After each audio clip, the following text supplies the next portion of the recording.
செம்பவளம். So எத்தனை பேருக்கு இந்த கொரியன் குயின் அதான். ஸோ அஃப்கோர்ஸ் இதில் வந்து ஸ்பாய்லர்ஸ் இருக்குது. ஸ்குவிட் கேம் உலகம் பூரா எவ்வளோ ஃபேமஸான ஒரு சீரீஸ் அப்படின்னு தெரியும். ஸோ ஆல்ரெடி சீசன் 1 வந்து 2021 வந்து நிறைய அவார்ட்ஸ் வந்து அது வாங்கிட்டு போச்சு. ஸோ எல்லாருக்கும் தெரியும். அதுவும் மெயினாக இந்த மாதிரி ஒரு கொரியன் சீரீஸு, அதுவும் அது உலகம் பூரா ரீச் ஆச்சு அப்படின்னு சொல்லலாம். ஸோ இங்கிலீஷ் தெரிஞ்சவங்களும் ஏன்னா பல லாங்குவேஜில் அது டப் பண்ணப்பட்டுச்சு. ஸோ அந்த ஸ்குவிட் கேம் நம்ம ஊரில் ரொம்பவே ஃபேமஸ்ஸு. ஏன்னா அது ரிலேட்டட் நிறைய விஷயங்கள் வந்தது. இன்னும் பார்த்திங்கன்னா ரியாலிட்டி கேம் ஷோவே வந்து சீரீஸாக வந்து போட்டிருந்தாங்க. ஸோ இதெல்லாம் அடுத்தடுத்து ஃபேமஸ் ஆகிட்டு அது ரிலேட்டட் நிறைய விஷயங்கள் இந்த ஒரு 3-4 வருஷத்தில் நடந்தது. ஸோ இப்போ சீசன் 2 ரிலீஸ் ஆயிருக்கு. எத்தனை பேர் பார்த்துட்டீங்க? ஸோ சீசன் 1ஓட ஹிட்டை வச்சு இந்த சீசன் 2 பயங்கர எதிர்பார்ப்பு. இது எப்படி இருக்கும்? ஸோ ஃபர்ஸ்ட் சீசனை பார்த்துட்டே நமக்கு ரியாலிட்டியில் இப்படி ஒரு கேம், அந்த கேமுக்கு நடுவில் இப்படி ஒரு கோரான விஷயங்கள், இத்தனை கில்லிங்கு மாஸ் லெவலில் அப்படின்னு சொல்லிட்டு பயங்கரமான, அதாவது சிம்பிள் சின்ன பிள்ளைங்க விளையாடுற கேமை வச்சுட்டு ஒரு சீரீஸ் வந்து எடுத்திருந்தாங்க. ஸோ 2021 வந்ததில் ஒரு 9 எபிசோட்னா இங்கே 2024 இப்போ வந்திருக்கிறதுல வந்து வெறும் 7 எபிசோடு தான். ரொம்ப டக்குன்னு முடிஞ்சிருச்சு. அதுக்கும் இதுக்கும் நிறைய வேறுபாடுகள் இருக்குது. ஏன்னா 2021 வந்த அந்த சீசன் 1ல் உங்களுக்கு எல்லாமே கேம் ஓட்டியும் சைக்காலஜிக்கலாக உள்ளே இருக்கிற பிளேயர்ஸ் ஓட்டியும் ஒரு சின்ன இன்ட்ரோடக்ஷன் டுவர்ட்ஸ் த ஹீரோவுடைய பேக்ரவுண்ட் அவரதை சொல்லிட்டு இந்த கேம் ஆரம்பிக்கும். அதே மாதிரி எண்ட் ஆகிட்டு அவர் எப்படி வெளியில் வராரு, அப்புறம் ஒரு சின்ன லீடு வந்து கொடுத்துருப்பாங்க. இப்போ சீசன் 2 வந்து அந்த எக்ஸ்பெக்டேஷனை ஃபுல்ஃபில் பண்ணியிருக்கான்னு கேட்டிங்கன்னா அஃப்கோர்ஸ் எப்போதுமே அதையே ரிப்பீட்டில் திருப்பி அதே கேமு அதே கான்செப்டை காமிக்கிறதுக்கு இப்போது அப்படியே வந்து ஓப்பன் அப் பண்ணிவிட்டு ஸோ இதில் வந்து என்ன பண்ணியிருக்காங்க அப்படின்னா, நமக்கு முன்னாடி அந்த பிங்க் ட்ரெஸ் போட்ட அந்த உள்ள கேம் நடத்துகிற இடத்துல இருக்கிற பீப்புளை யாரையுமே நமக்கு வந்து அந்த மெயினான ஆளை தவிர யாரையுமே ஃபேஸை வந்து நமக்கு வந்து காமிச்சிருக்க மாட்டாங்க. ஸோ அந்த மாதிரி இதில் வந்து ஆப்போசிட்டாக இது எல்லாமே வந்து ஹீரோ இப்போது கிளம்பி போய் அந்த டீம் யார் அவங்கள கண்டுபிடிக்கணும், அவங்கள அடியோட அழிக்கணும் அப்படிங்கிற ஒரு மோட்டோவில் ஆரம்பிக்குது இந்த சீசன் 2. ஸோ சீசன் 2ல் வந்து கேம் எடுத்தடுப்பில் ஆரம்பித்து விளையாடுவாங்களான்னு இல்லை.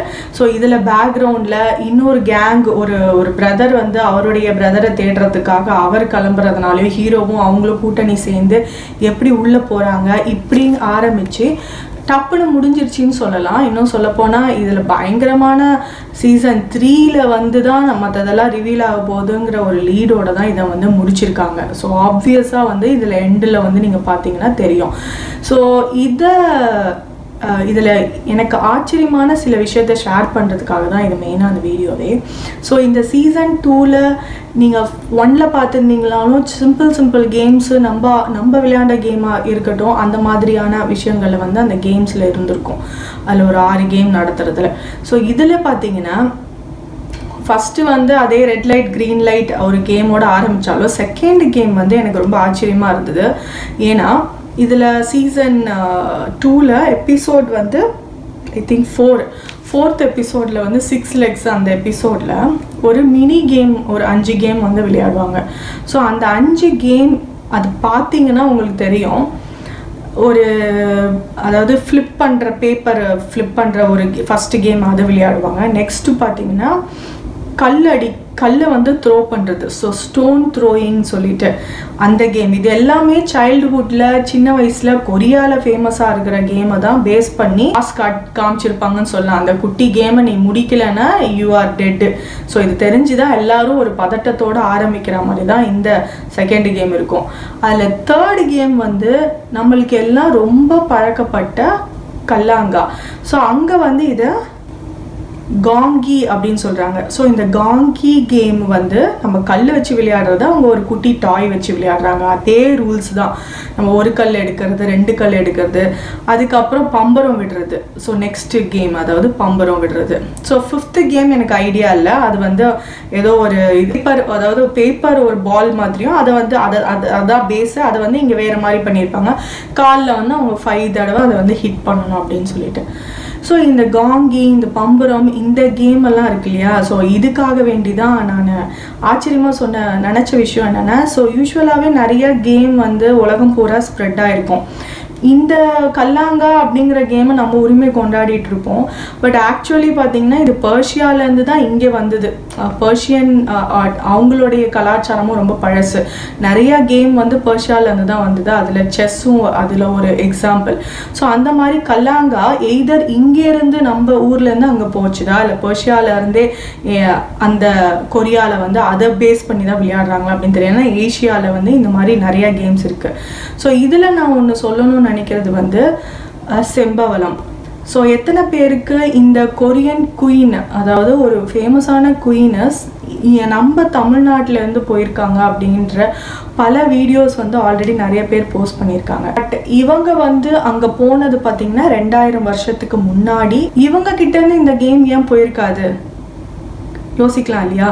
ஏன்னா இவங்க வந்து செம்பவளம்ங்கிறவங்க ஒரு பாண்டிய நாட்டு, அதாவது இப்போ இருக்கிற கன்னியாகுமரி, அப்போ வந்து ஆயுத்தா அப்படின்றாங்க அந்த இடத்துல இருக்கிற ஒரு இளவரசியை வந்து அவங்க பேரண்ட்ஸே வந்து லைக் இந்த ராஜாராணியை அனுப்பி வச்சு கொரியன் ராஜாவுக்கு கல்யாணம் பண்ணி வச்சிருக்கிறாங்க. ஸோ இது வந்து ஒரு ஹிஸ்ட்ரி வந்து ஒவ்வொரு இடத்துல ஒவ்வொரு மாதிரி சொல்கிறாங்க. இவங்களே அனுப்பி வச்சாங்க, இல்லை அந்த ராஜா வந்து இங்கே வந்து அவர் இந்த செம்பவளம்ல கல்யாணம் பண்ணிட்டு போனாங்க அப்படிங்கிற ஒரு பலதரப்பட்ட இருக்குது. இது எது உண்மை அப்படிங்கிறது எனக்கு கரெக்டாக தெரியல.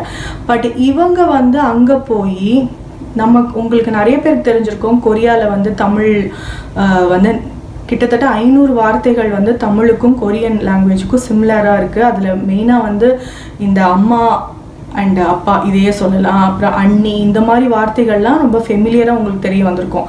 ஸோ அந்த வார்த்தைகள் போனது காரணமே இந்த குயின் அப்படின்னு சொல்கிறாங்க. போன அவங்க வந்து ரொம்ப ஒரு வலிமை வாய்ந்த ஒரு அரசாங்கத்தில் அதாவது பதவியில் இவங்களும் இருந்திருக்காங்க. இவங்களுக்கு ஒரு 12 குழந்தைகளாம்.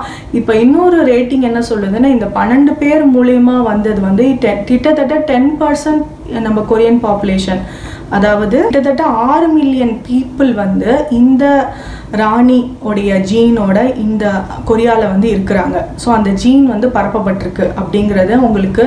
ஸோ நம்மளுடைய தமிழ்நாடுடைய ஒரு அந்த கல்ச்சர், அந்த ஜீனு, நம்மளுடைய நிறைய விஷயங்களை அவங்க வந்து கேரி பண்ணி கொரியாவில் வந்து அது ஒரு பெரிய இடத்துல இருக்குது அப்படின்னு சொல்லலாம். இது முக்கியத்துவமான ஒரு ராணியாக அவங்க வந்து விளங்கியிருக்காங்க. பட் அவங்களுக்கு வந்து இந்த ஹிஸ்ட்ரி அங்கே இருக்கிறவங்களுக்கு எத்தனை பேருக்கு தெரியும்னு தெரியல. ஏன்னா அவங்களுக்கு அந்த குயினை வந்து எப்படி கூப்பிட்டுருக்காங்க, அவங்க வந்து அவங்களோட பேர் பார்த்தீங்கன்னா ஹுவா ஹாங் ஓக் அப்படின்னு சொல்லிட்டு அந்த கொரியன் பேர்லேயே அவங்க வந்து அப்படி தான் அவங்க வந்து அங்கே கூப்பிடப்படுறாங்க.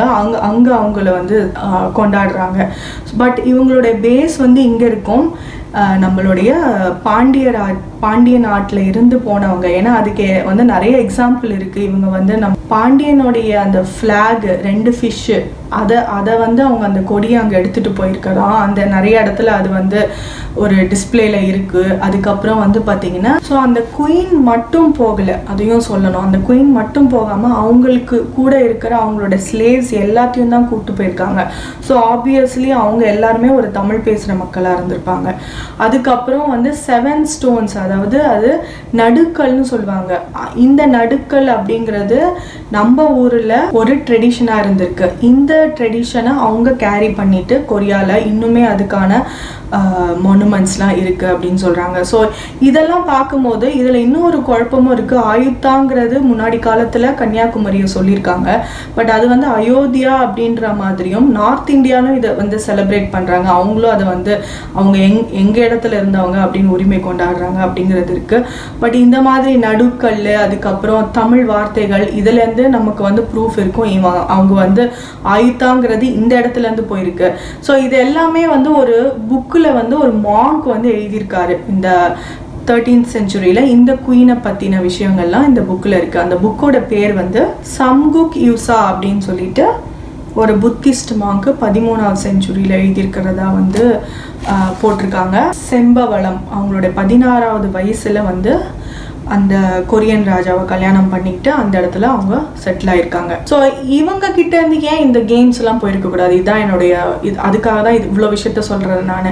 ப்ளஸ் இந்த மாதிரி வார்த்தைகள் அந்த மாதிரி நிறைய ட்ரெடிஷனை வந்து நம்மள மாதிரி ஃபாலோ பண்ணுறாங்க அப்படிங்கிறதுக்கு நிறைய எக்ஸாம்பிள்ஸ் இருக்குது. ஸோ அந்த மாதிரி இந்த கேம்ஸும் இவங்க மூலயமா அங்கே ஸ்ப்ரெட் ஆகிருக்க சான்சஸ் இருக்குது அப்படிங்கிறது என்னோட ஒரு விஷயம். ஸோ இந்த கேமை நீங்கள் இந்த ஸ்குவிட் கேம் 2 பார்க்கும்போது உங்களுக்கும் இதெல்லாம் கண்டிப்பாக தோணும். எப்படி இங்கே நம்ம தான் விளையாண்டுட்டு இருந்தோம் நம்மளுடைய கேமு அப்படின்னு நம்ம நினச்சிட்டு இருக்கும் போது அதை வந்து ஒரு கொரியாவில் அவங்க ட்ரெடிஷ்னல் கேமாக அவங்க விளையாண்டுட்டு இருந்திருக்காங்க அப்படிங்கிறது ரொம்ப ஆச்சரியமான விஷயம். ஸோ இதெல்லாம் உங்களுக்கு எப்படி தோணுதுன்னு உங்களுடைய கமெண்ட்டை சொல்லுங்கள். ஸோ ஸ்குவிட் கேம் 2 இது வரைக்கும் நீங்கள் பார்க்கல அப்படின்னா கண்டிப்பாக அதெல்லாம் போய் பாருங்கள். ஏன்னா நான் ஒரு 2 நாள் தான் ஆச்சு. ஏன்னா எபிசோட்ஸ்லாம் ஒரு மணி நேரம் அப்படிங்கிறதுனால டக்குன்னு வந்து ஒரு 2 எபிசோடு ஒரு நாள் பார்த்தாலுமே பாருங்கள் 7 எபிசோட் தான். ஸோ 3 நாளில் அந்த இதுவே பார்த்து முடிச்சிடலாம். ஸோ நானும் ஈகராக சீசன் 3க்காக வெயிட் பண்ணிட்டு இருக்கேன். ஏன்னா இது வந்து ஒரு டப்புன்னு முடிஞ்ச மாதிரி இருக்குது. ஃபுல்லாகவே வந்து உங்களுக்கு ஃபுல்லாக சொல்ல வேண்டாங்கிறதுனால சில என்ன நடந்துச்சுன்னு சொல்லலை. ஏன்னா செமையான ஒரு லீடோட தான் இந்த சீசன் 2 முடிஞ்சிருக்கு. எனக்கு ரொம்ப பிடிச்சிருந்தது. உங்களுடைய கமெண்ட்டும் சொல்லுங்கள். ஸோ இந்த மாதிரி ஒரு இன்ட்ரெஸ்டிங் இன்ஃபர்மேஷனோட வேறு வீடியோவில் பார்க்குறேன். Thanks and bye.